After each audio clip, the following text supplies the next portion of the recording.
What's up, Overwatch League fans? It's Reinforced back with another week of power rankings and also an update on my best attempts at looking like a mad scientist with my hair in quarantine. But that's not why you're here. You're here for the power rankings 1 through 20, and I'm gonna give it to you here on the Overwatch League YouTube channel.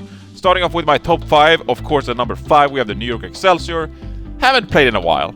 They're going to play this week. I think we're all really excited to see the New York Excelsior play this week. A lot of analysts, not gonna name anyone, Sideshow, say that they don't really rate the New York Excelsior that highly because they haven't really beaten any good teams this year. And they haven't. He's right. They haven't. But they have a stacked roster. They're 5-1, and I'm not going to let down Mano, Hotbot, Jonak, etc. I mean, the entire roster is stacked, right? I'm not going to let them down, and so I rank them still at number 5. In my mind, we haven't really seen anything that prove that the New York Excelsior are at number 5.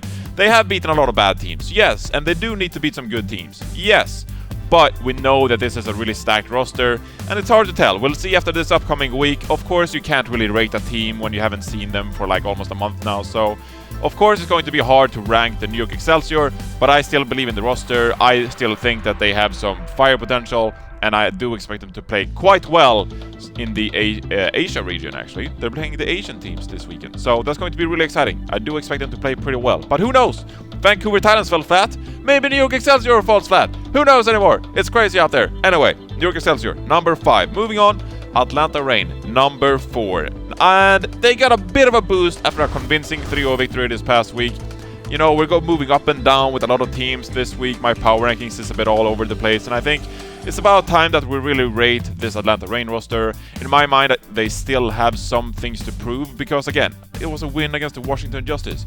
Washington Justice, they're poop right now. Sorry, that's just how it is. So it doesn't really show a lot. I still think that they've relied a lot on double shield so far. Orisa, Sigma, those kind of heroes. And I do want to see them play a bit more dive, maybe play a bit more Reinhardt-based composition, see how they fare, etc. But they have incredible individual skill on this roster. They played really close with the Philadelphia Fusion.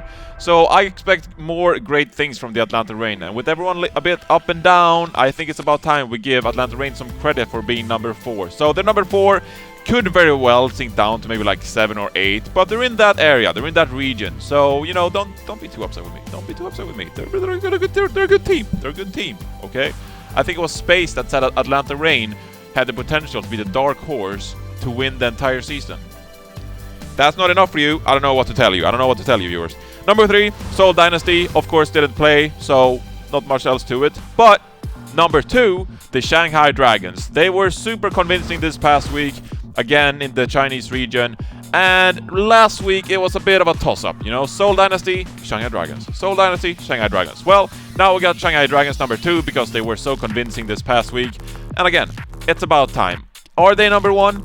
They could arguably not be number 1, but they're always just beating the same teams. Beating Guangzhou, Chengdu, all the way, it's a round robin. But with the influx of more teams, New York Excelsior, Seoul Dynasty, it's going to be a lot of fun to see these teams play against each other, and maybe Shanghai Dragons can become my number 1 team.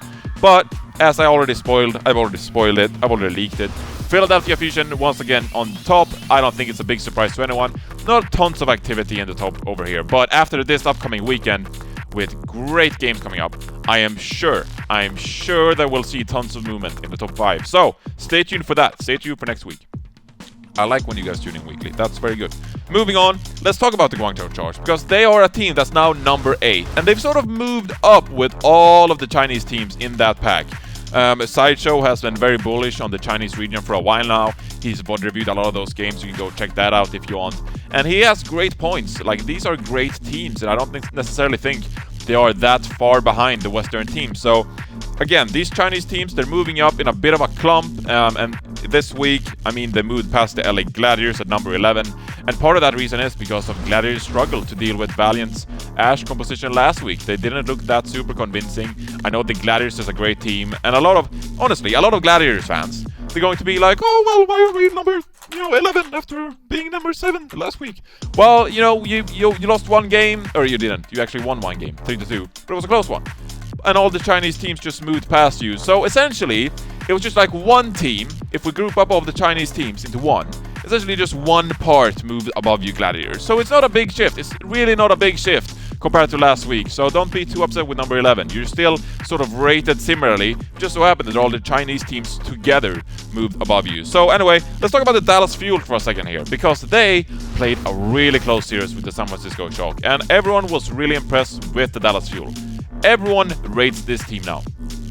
We came into this season, everyone was talking about their potential. Some people were talking about how they'd flop. Some people didn't like Closer. They didn't like the support duo, Crimson in there, of course.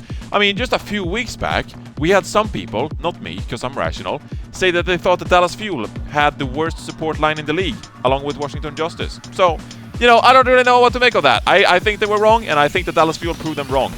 DK, Doha, great DPS duo. I want to see them both firing on the same cylinder in 1 week. That would be fantastic, because we've seen now DK on the Tracer.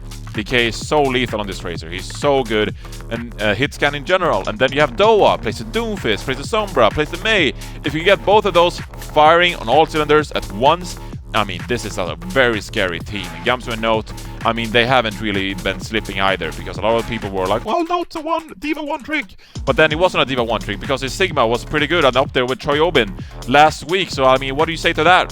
What do you say to that? It's time we start rating the Dallas Fuel. Still, number 12, and some people are going to be unhappy with Dallas Fuel number 12. They're going to say, well, we deserve to be in the top 10 at least, because we played so well against the San Francisco Shock. And I agree with you, but once again, it comes down to the Chinese teams that are just cluttered in the middle, and they reserve a lot of those spots. So it's hard to be in the top 10 right now. That being said, Dallas Fuel, really close series against the San Francisco Shock, looked super impressive.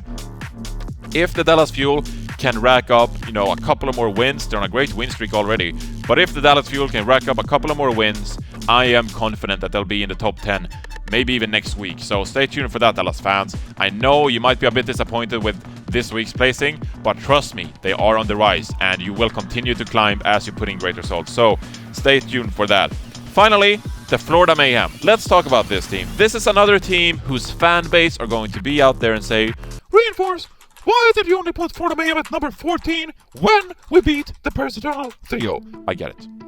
I get it. I get it. And this is not a valid argument enough, okay? XE was not in the lineup, and I think that affected Persiternal heavily. Still, though, that aside, I mean, that doesn't really matter. That doesn't really matter. I get it, Florida Mayhem. I get it. I get it.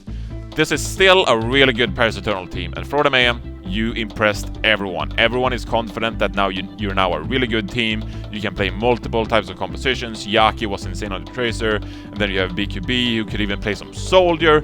Well, even besides that, you mostly relied on May Reaper and playing that really well. You played some great Doomfist as well, so this is now a well-rounded Florida Mayhem team that could really climb in the rankings. But it sort of comes down to the same thing as the Dallas Fuel. It's a big cluster in the middle, and we need a result or two more, in my mind, for you to climb in my power rankings. I definitely think you put up a top 10 kind of performance against the Paris Eternal. Do that two more times, and you'll for sure be in the top 10. So just put in a couple of more performances. You know, I can't just change the rankings every time there's an upset. You need some more data points available to you before you can really start the climb. So just because one team won one match or lost another one, they can't just go up and down. Except the Vancouver Titans. They can do that.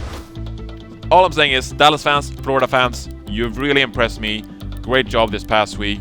Now give us one or two more performances and you really start climbing to the top 10, etc. So, a lot going on. A lot going on in the Overwatch League. This upcoming week has one of the best schedules I've seen in a while. So make sure you tune into that. It's going to be a fantastic week. And for sure, I promise you all, there's going to be tons happening in my power rankings next week, because of the matches we have coming up. So stay tuned for next week's power rankings. A lot going on. Drop a comment below in the YouTube video if you have any comments on my power rankings. I do read them. People tell me, don't read YouTube comments. Don't read YouTube comments, because you'll just be upset all the time. But I can't help it. I love you guys, and I like reading the comments. So drop a YouTube comment down below. Tell me what you think. Tell me what team you want to see climb or go down. And that's all. That's all for this week. Take care, everyone. Good luck in ranked. Hope you climb some SR. You cannot play Echo, or you cannot play Tracer. So now is the time for all the other Genji mains to come out. I trust the Genji mains. Good luck.